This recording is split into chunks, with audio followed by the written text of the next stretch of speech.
Hello, respected viewers. It's George Mylan. So, welcome back to my channel again. So, I'm commenting on this new piece of legislation in North Britain, which came into effect yesterday, appositely on April Fool's Day. That is the so called Hate Crime and Public Order Scotland Act. So, it's an act of the Holyrood Parliament, as in it only pertains in Caledonia. Since devolution took effect in '99, certain matters are devolved to the constituent parts, should I say, countries of the United Kingdom, and therefore the Scottish Parliament can legislate differently on most matters. And they've chosen to do so. Remember, it's the Scottish National Party, the SNP, that's been in office at Holyrood since, my goodness, 2007, so 17 years almost. And so this new act, it extends hate speech as a concept in law. It's been around since the 60s in some form in the United Kingdom, as in inciting racial hatred was a crime, inciting religious hatred for, coming up for 20 years, likewise. Anyway, it set up a number of protected characteristics. And if you incite hatred of people against them on the basis of these characteristics, then that is a crime. And these ones are age, disability, religion, sexual orientation, gender identity. Or being intersex. Now, the First Minister, Humza Yousaf, said this is necessitated by this spate of odium against certain classes of people in Scotland. So it begs the question: should we make it a felony to incite detestation against people at all? Because remember that adage I learnt in nursery: "Sticks and stones may break my bones, but words will never hurt me." So it's almost like it's criminalizing an emotion. Criminalizing hatred is as insane as criminalizing love. Now, I know it's the incitement of hatred, and I can see just how toxic it is, saying people of that ethnic group, they're all filth, they're evil, they're not even human, I abominate them, and you should too. Or let's say, oh, people who are disabled, they're unworthy to live, they're just whatever, they're parasites or something like that, saying ghastly things about people. And I realize that words lead to action, words are impactful.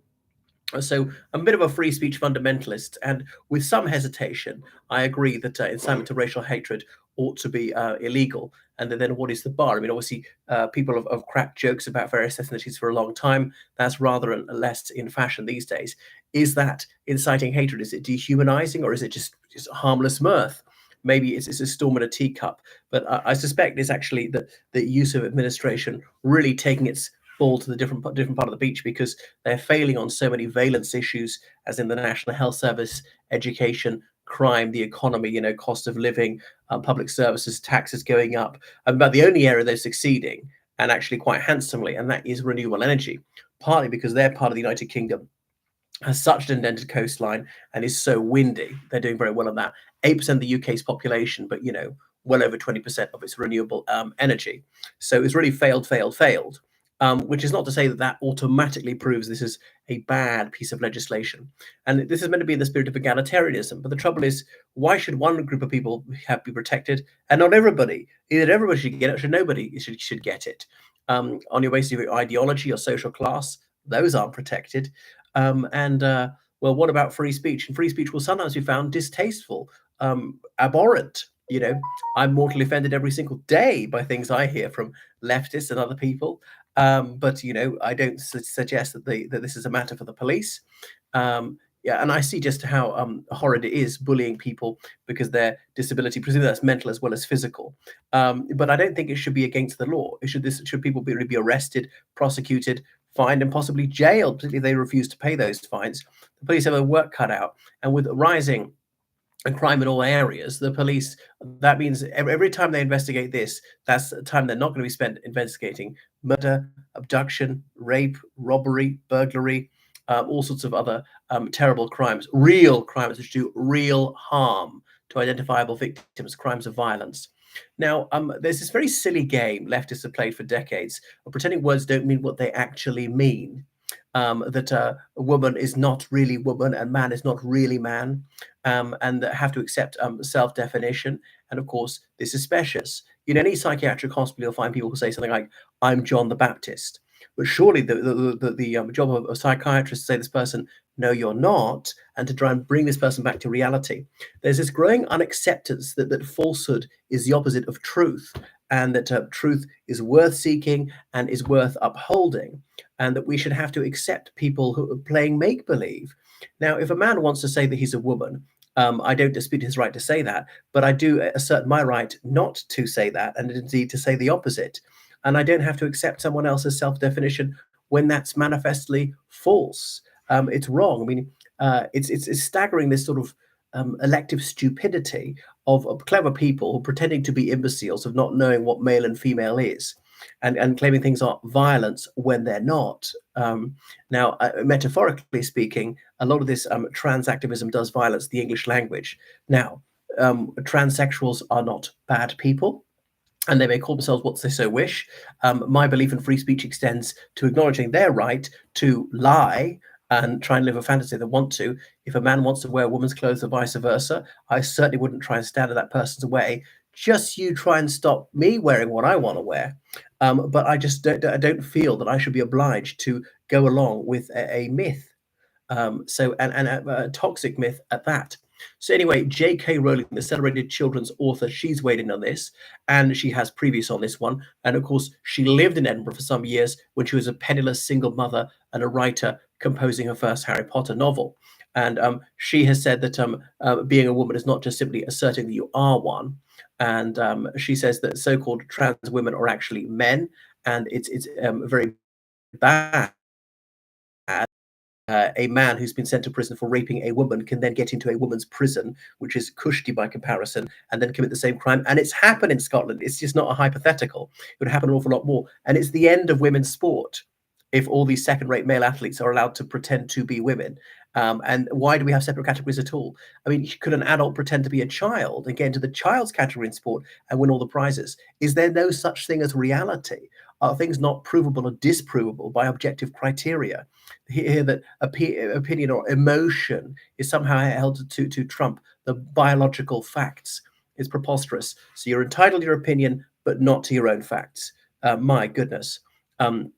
Anyway, so that is Joanne Rowling. I remember, notoriously, she was advised by a publisher to go by her initials, not Joanne, because she was told that boys wouldn't want to read her book if they realised it was written by an authoress. Anyway, so the Prime Minister Rishi Sunak has weighed in on this. Now, remember, J.K. Rowling was a big Labour donor and a confrère of Gordon Brown, the last Labour Prime Minister.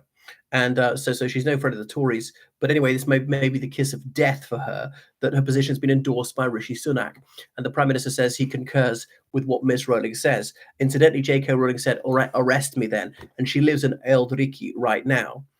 So it would be ridiculous. But would they actually do so? I reckon they would. Now, suppose the bar has been set high and we've been assured there'll be no infringement of free speech, but obviously we've seen an increasing infringement of free speech. Even people aren't actually prosecuted. It's going to be a sacking offence for telling the truth. It's part of the war on truth, and that's waged by the right as well as the left. You look at people like Donald Trump and Boris Johnson. So wow, we have come to a pretty pass when we can't say that someone is a boy or a girl when this person actually is, and that would be, I suppose, stirring up hatred to say that. Um, the rising tide of hatred is, I suppose, against people like J.K. Rowling, who have the nerve to tell it as it is.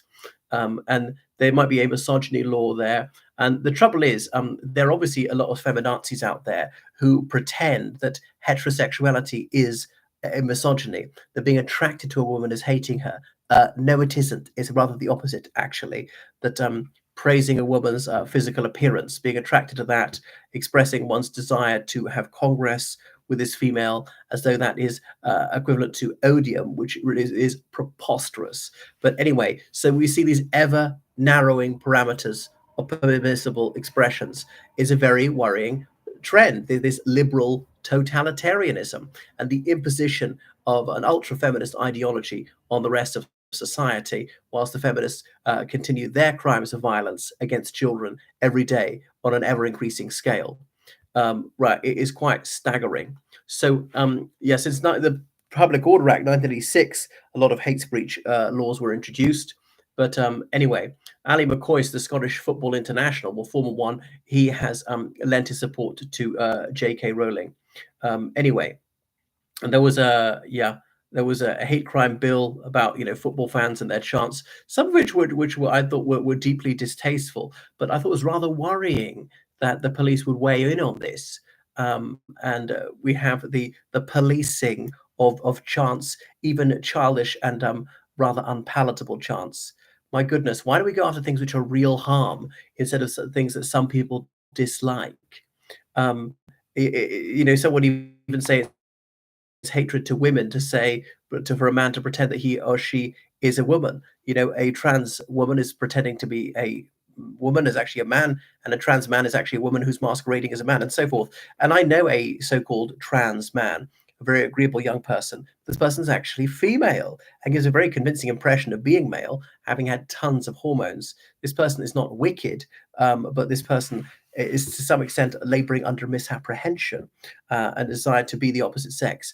But if someone went as far as to actually have gender reassignment surgery, I suppose I would accept this person actually has changed gender, even though the internal organs wouldn't function properly. And it's just a fad. It's become trendy. There have always been people with gender dysphoria, but it's only the last sort of 90 years we've been able to have surgery of any kind. It's increasingly easy to do so and give whatever hormone therapy, gender affirming care. But affirming is saying yes. But if I say that I'm 20, that doesn't actually make me 20, and I shouldn't have an operation to make me that. If I say I am the King of Ireland, people shouldn't have to address me as your Hibernian Majesty. So people shouldn't automatically get what they want. And this is the problem, is the intolerance of some of the trans activists trying to impose their language on everybody else.